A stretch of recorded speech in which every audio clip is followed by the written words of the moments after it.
And now for perspective on the Afghan situation from the Biden administration. Jon Finer is the Deputy National Security Advisor, and I spoke with him moments ago.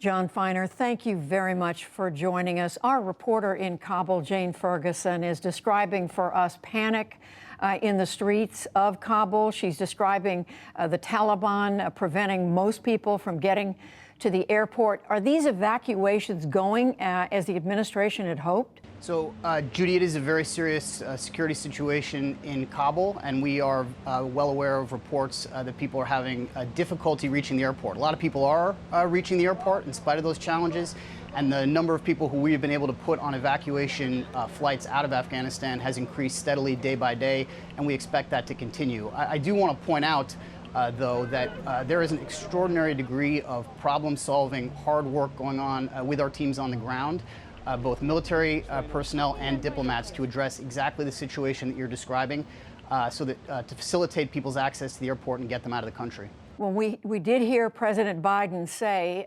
yesterday in that ABC interview that if Americans are not all out by August the 31st, the military is going to stay as long as necessary to get them and America's allies out. But how are you going to do that without putting more military force in there? Well, Judy, we do believe it is possible to get all Americans in Afghanistan who want to get out of the country out by that time. We have been communicating steadily with Americans, really from the moment this administration took office and even before, through our State Department, which maintains lists of people who have been resident in Afghanistan over a period of time. Now, we don't have an exact count because we don't track when people come and go from the country, but we have been sending an increasingly urgent series of messages to those people that they should leave Afghanistan for their own safety and security, even before the recent crisis. We've even offered in recent days and weeks to provide financial assistance for people who want to purchase flights out of Afghanistan when the commercial aviation system was up and running, and we are reaching out to them directly again today to try to locate any Americans who remain in the country who would like to get out so we can help facilitate their departure. And does that include military escort? Not going to go into all the operational details of how we are planning to do this, but we take very seriously the plight of Americans in Afghanistan. There is no more important mission that we are trying to execute in real time. And how far is the administration prepared to go to extract those Afghans who helped and supported the United States over the last 20 years? Well, Judy, as you know, we have already evacuated more than 2,000 special immigrant visa applicants. These are Afghans who worked on behalf of the U.S. mission in Afghanistan, either with our diplomats or our development professionals or our military officers.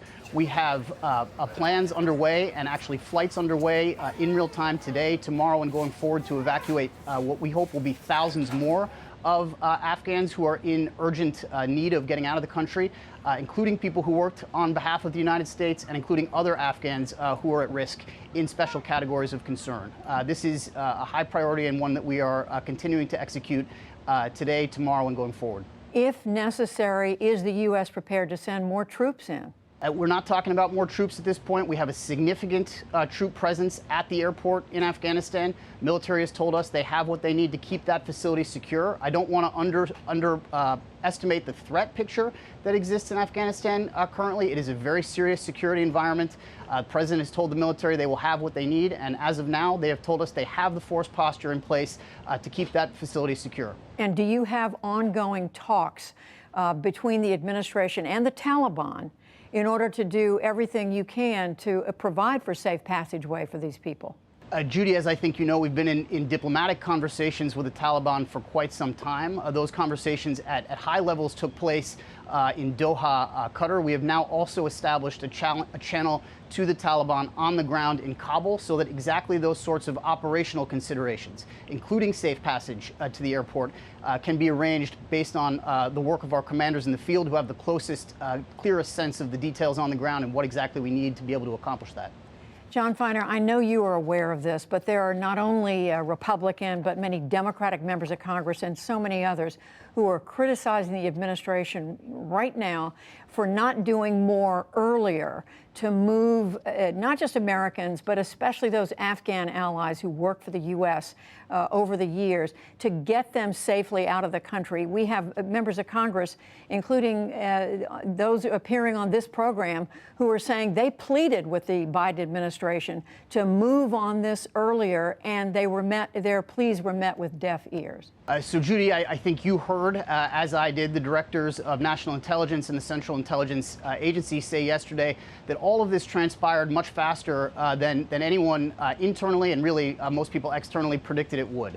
What you had was a country that effectively lost its governing authority and its armed forces within a matter of days. When that happened, there was guaranteed to be a degree of turbulence, especially in a place as politically complex as Afghanistan. But because we did take these reports as seriously as we did, we had forces pre-positioned in the region that we were able to flow into the country very quickly. We were able to gain security control of the airport within a matter of days. We were able to close down our embassy and evacuate our diplomats, again, without a major security incident involved in doing that, which would have been a real worst case scenario. And we have now been able to start executing these flights to get people out of the country on an urgent basis. You were saying that this happened much faster than anyone expected, and the president himself has said that. But we have top CIA, former CIA officials, the head of counterterrorism for Southwest and South Asia, who is saying that he advised your team that he said he knows for a fact that the ultimate assessment from the intelligence community to the Biden team was that Afghan forces might capitulate within days. In other words, that this was something the administration should have foreseen.